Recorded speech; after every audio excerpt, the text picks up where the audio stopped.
Hola, en este video quiero hacer una breve reseña sobre el libro Abril Rojo. Bueno, Abril Rojo es un libro bastante interesante, no es muy largo, tiene menos de 400 páginas.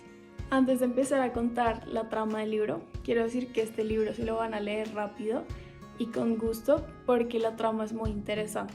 Ya les voy a contar a continuación de qué se trata. Quiero empezar contando sobre el autor de este libro, que es Santiago Roncagliolo. Él es un escritor, dramaturgo, guionista, traductor y periodista peruano. Algo que me parece muy interesante de este autor es que él empieza a escribir basándose en los miedos y las emociones de las personas. Quiero citar una frase que hace Santiago Roncagliolo en una entrevista. La frase dice: "Cuando sientas algo que no vas a poder resumir, entonces tienes que inventar una historia. Así sientes que puedes controlar mejor esas cosas que te molestan". Entonces, Abril Rojo es una novela policíaca que se desarrolla en Perú en el año 2000. La historia gira alrededor del fiscal Félix Chacaltana, personaje principal.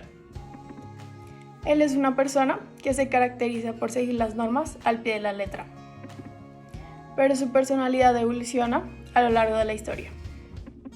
La historia comienza con unos crímenes sin resolver, donde el personaje, Félix Chacaltana, va a ser el encargado de resolver estos crímenes.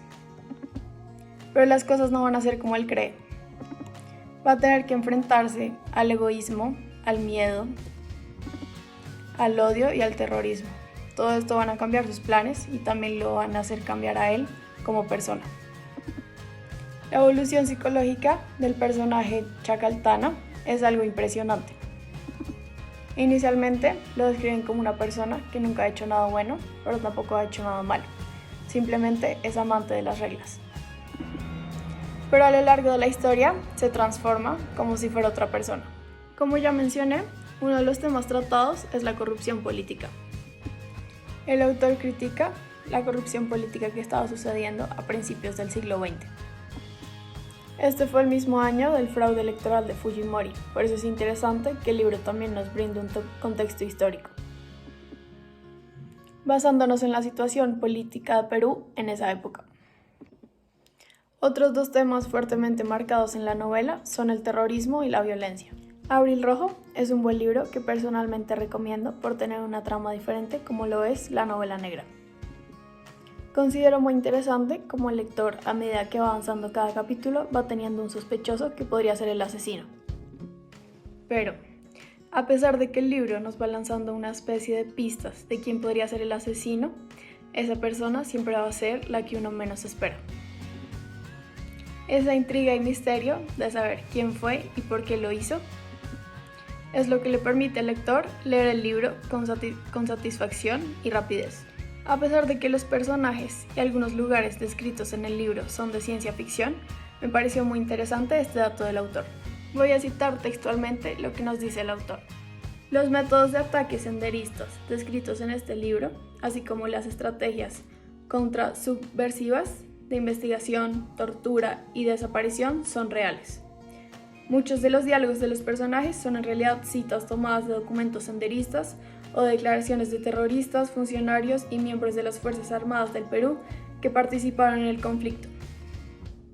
Las fechas de la Semana Santa del año 2000 y la descripción de sus celebraciones también son verdaderas.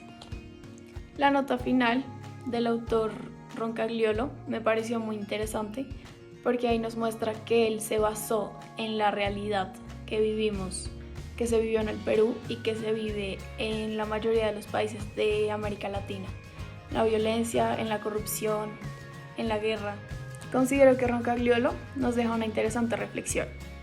A pesar de que basa la mayoría de los lugares y personajes en la ficción, también utiliza temas actuales que hoy en día forman parte de la realidad de nuestros países en América Latina. Bueno, finalmente para concluir, quiero decir que sí vale la pena leer este libro. Es un libro que te atrapa, te lees rápido, la trama es muy interesante. Vas a estar todo el tiempo enganchado y pensando quién es el asesino, no vas a poder parar de leerlo. También es muy interesante aprender sobre otros países, sobre Perú, sobre la situación de violencia, de guerra, de corrupción que pasaron.